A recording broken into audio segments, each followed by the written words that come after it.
বুখারী শরীফের শরহ উমদাতুল কারীতে আল্লামা বদরউদ্দিন আইনী রাহিমাহুল্লাহু তাআলা আনহু তিনি লিপিবদ্ধ করেছেন, আল্লাহ রাব্বুল ইজ্জাত এই মুহররমের 10 তারিখ তথা আশুরাতে 10 জন জলিলুল কদর পয়গম্বরকে 10টি নিয়ামত আল্লাহ তাআলা নির্ধারণ করেছেন।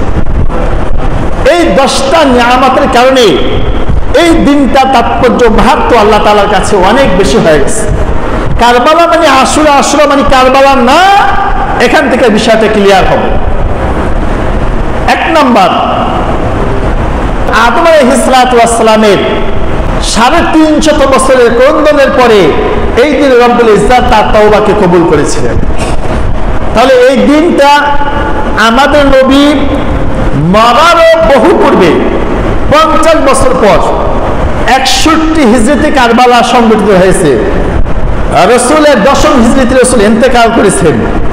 আর আদম আলাইহিস সালাতু ওয়াস সালাম তো পৃথিবীর সর্বপ্রথম মানব। তাহলে প্রথম মানবের তওবা কবুল হলো আশুরার দিন। তাহলে আপনি এত হাজার হাজার হাজার হাজার বছর পরে এসে কারবালাকে আশুরার সাথে মিলানোর যৌক্তিকতাটা কোথায়? আদম নবী তওবা কবুল করেছেন প্রথম মানুষ, অর্থাৎ এই আশুরার দিনে। তাহলে আশুরা এই দিনে না, এই দিনের ফজিলত ওই কারবালার ময়দানে এসে হয় নাই, পৃথিবীর প্রথম মানব থেকে হয়েছে, যেই দিন আদম আলাইহিস সালাতু ওয়াস সালামের তওবাকে আল্লাহ তাআলা কবুল করেছিলেন।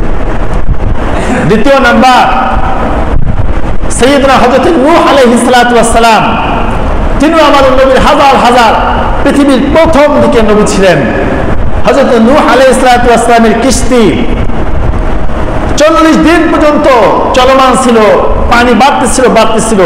এই আশুরার দিনে রব্বুল ইজ্জাত তার কিস্তিকে জুদি পর্বতের সাথে লাগাই দিয়েছিলেন। 40 দিন পরে জুদি পর্বতের সাথে এই কিস্তি স্থগিত হয়ে গিয়েছিল। প্লাবন থেকে রব্বুল ইজ্জাত নূহ আলাইহিস সালাতু ওয়াস সালাম এবং তার সহচর্যদেরকে এই দিন মুক্তি দান করেছিলেন।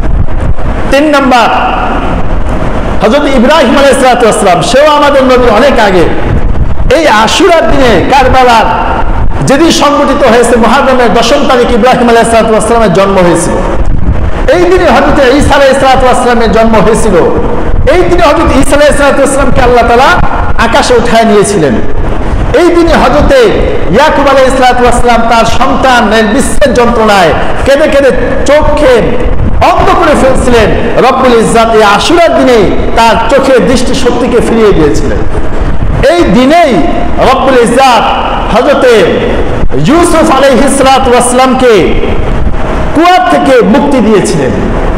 এই দিনেই রব্বুল ইজ্জাত আমাদের নবীকে, সর্বশেষ আমাদের নবীকে ঘোষণা দিয়েছিলেন, লিয়াগফিরা লাকাল্লাহু মা তাকাদ্দামা মিন যামবিহি ওয়া মা তাআখার।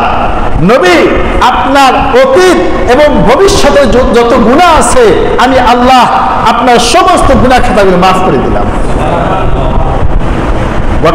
কথাগুলো বুঝে থাকলে বুখারী শরীফের শরাত এই 10টা বড় বড় ঘটনা যদি আপনি বুঝে থাকেন, তাহলে আপনি বলেন কারবালা আগে সংগঠিত হয়েছে নাকি আদম নবী, হযরত ঈসা আলাইহিস সালাতু ওয়াস সালাম, হযরত ইব্রাহিম আলাইহিস সালাতু ওয়াস সালাম, মূসা আলাইহিস সালাতু ওয়াস সালাম, ইউসুফ আলাইহিস সালাতু ওয়াস সালাম, ইয়াকুব আলাইহিস সালাতু ওয়াস সালাম, এরা আগে আসছিল দুনিয়ায়?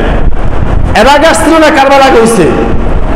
এরা যদি আগে আয়েশা থাকে তাহলে কারবালার সাথে এগুলোর কোনো সম্পর্ক আছে? কোনো সম্পর্ক নাই। কারণ এই দিনের শ্রেষ্ঠ তো আদম নবী পেয়েছেন, ইব্রাহিম নবী পেয়েছেন। তাহলে আপনি আয়েশা এই কারবালাকে আশুরার মধ্যে ঢুকাই দিলেন।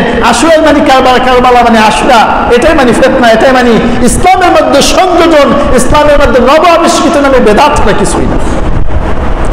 মুহতারাম হাজরিন, পৃথিবীর বড় বড় যত ঘটনা ঘটেছে অদ্যবতী সব ঘটনাই অধিকাংশ আশুরার দিনে সংগঠিত হয়েছে। শুধু এটাই না, পৃথিবী যেদিন ফানা হয়ে যাবে, পৃথিবী যেদিন ধ্বংস হয়ে যাবে, সেই দিনটার নামও হচ্ছে মুহররমের 10 তারিখ। সেই দিনও আশুরার দিনেই থাকবে। এই মুহররমের 10 তারিখে পৃথিবী ধ্বংস হয়ে যাবে।